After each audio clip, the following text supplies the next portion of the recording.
Welcome back to part two. All right, I'm actually kind of getting used to this. It's a little crazy. I think I think this is good. All right, so we talked a little bit about fractions of a whole, and now we're going to talk about fractions of a fraction. Now say that like 5 times fast. Fraction of a fraction, fraction of a fraction, fraction of a fraction. Okay? Fraction of a fraction, fraction of a fraction. In order to understand fraction of a fraction, what you need to do is understand a story that happened to me after class a few days ago. You see, and I'm very upset over it, Jeffrey stuck around after school to basically eat one of my cookies. And you know who else was there? Andrew. Yeah. You know, I don't know if you know this about Jeffrey or Andrew, but those guys will eat anything. I swear. Like, they'll eat a crumb. Like, Jeffrey will stay after my classroom to eat a crumb, okay? And we all know that a crumb is a fraction of what once was a cookie. So this should help you out. So I want you to imagine that in this, okay, this really happened, all right? But I'm going to draw the cookie not as a circle, but as a rectangle, okay? So here's what happened, right? I got this gluten-free cookie, and I'm like all over it, right? Jeffrey's looking at me like, hey, Courtney, can I have some of your cookie? And I'm like, oh, Jeffrey, dude. So finally I said, all right, I will give you a half of my cookie, okay?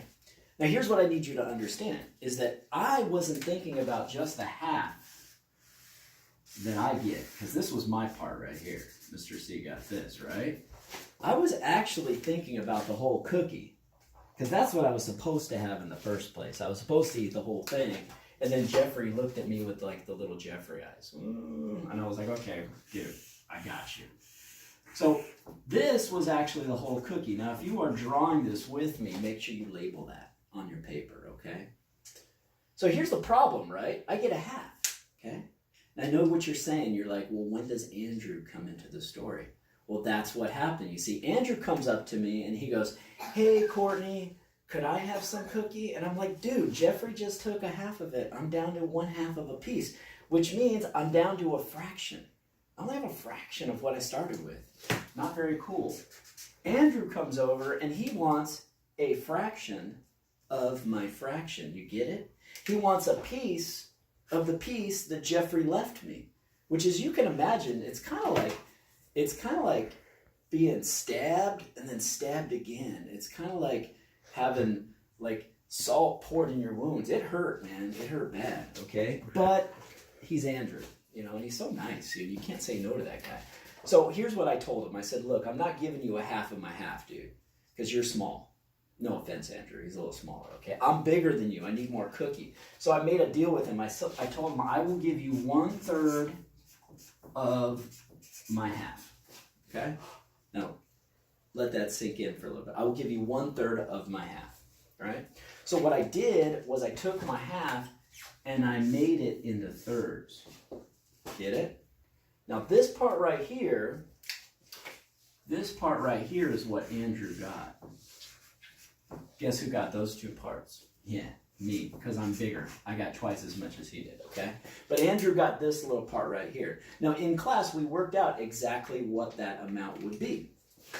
Okay, and somebody in class, and I can't remember who it was, but somebody showed us how they draw those dotted lines to show the whole, and that was super smart.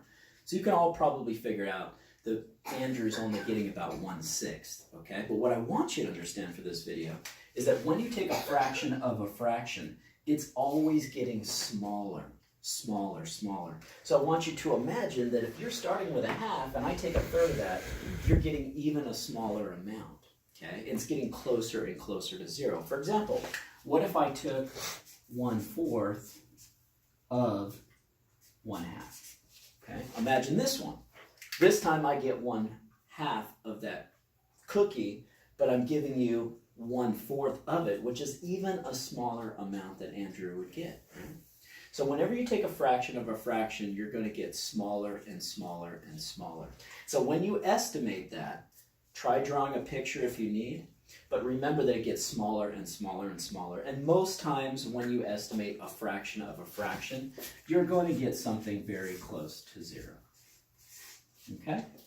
Unless unless those fractions are really close to 1. For example, you might have something where you have a friend who comes over, okay, and let's say Mr. Corney was left with 7/8 of a cookie, almost the whole thing, right? And then somebody comes over and takes almost a whole of that. And you can probably figure this out, that if I have about one group of about one group, I'm going to get something closer to 1. But notice that when you take a fraction of a fraction, it's never going to be bigger than 1. And here's why. Because you can never go back to more of the cookie than you started with. No matter what Jeffrey or Andrew do to me, and man, they're always messing with me, but no matter what those guys do to me, I'm never going to have more than that original cookie. Why? Because I had less than that cookie to start with in the beginning. So let's talk a little bit about funky stuff, and then we'll let you guys try on these. I want to remind you that tomorrow I'll be checking in with a video to see if you guys are able to do those 4. So this is technically your homework, okay? Homework. Get it? Because you're at home? Got it. Okay, so let's try some of the funky stuff. So let's try something similar to what we see over here. What if I had something like 2 1/3 group of 50? Okay, so again, notice I didn't say times, I said group. So if I have 2 1/3 group of 50, again, I want to imagine that maybe I've got a Girl Scout cookie box that I've stolen, as per usual, and I have 50 Girl Scouts in it. Okay. This time, though, instead of taking a fraction of that, I'm taking groups of it. I've got 2 whole groups here. So what that means is I'm actually going to be taking more than what I started with. That's right. So this time I'm taking one Girl Scout cookie box of 50, but I'm taking another. And then, when nobody's looking, I'm sneaking a part of another box. Yeah, that's right. I'm taking a little 1/3 box right here.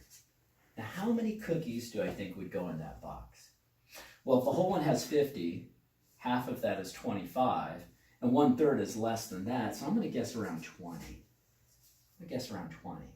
So what that means is that I'm going to guess that if I had 2 1/3 groups, it's a little more than 2 groups, so I'm going to guess that it's about 100 plus 20, and I'm going to guess it's about 120. Okay? Do you see how I can take a mixed number of a number? I can take a little bit more, I can round it down to that whole number, I can consider what that fraction amount is, and I can put it all together. And of course, the sign that we want to show here really is adding, okay? And what if I have something really complicated? Like, what if I had something like, this stuff drives even adults crazy. I mean, what do you do with all that stuff, right? Okay, here's what I want you to do when you see this.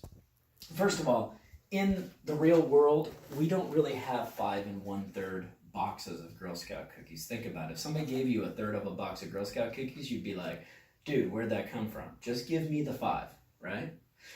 So what I want you to do when you see a number like that is just kind of round it to the nearest whole, okay? This is fractions, and we know that that fraction means it's really close to that number. And again, how do you take 7 1/2 groups? It's kind of crazy, right? Kind of crazy to take 7 1/2 groups. So instead of taking 7 1/2 groups, I want you to just take 7 groups. Okay? So see all these little pieces? You know, there's always little pieces in life, right? Lying around. But what we do usually is we just think about the actual whole numbers. So instead of 5 1/3 boxes of Girl Scout cookies, it was super confusing, and 7 1/2 groups of that, which is super confusing, just think I've got 7 groups of 5 Girl Scout cookies, okay?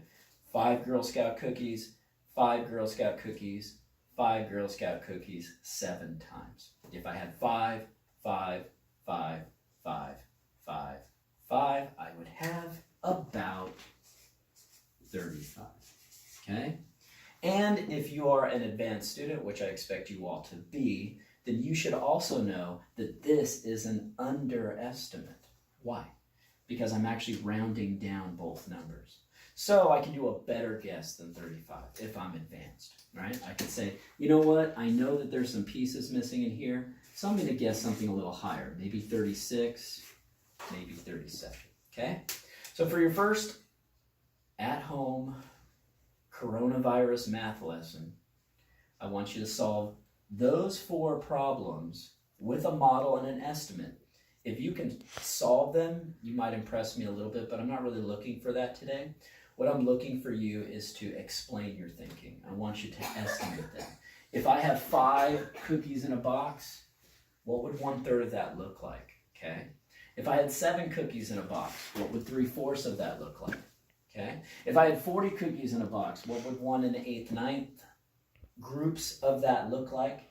And if I had this weird thing, right, times this, if I had this many cookies and this many groups of those cookies, see if you can draw a model on what that would look like and write me an estimate as well. Okay.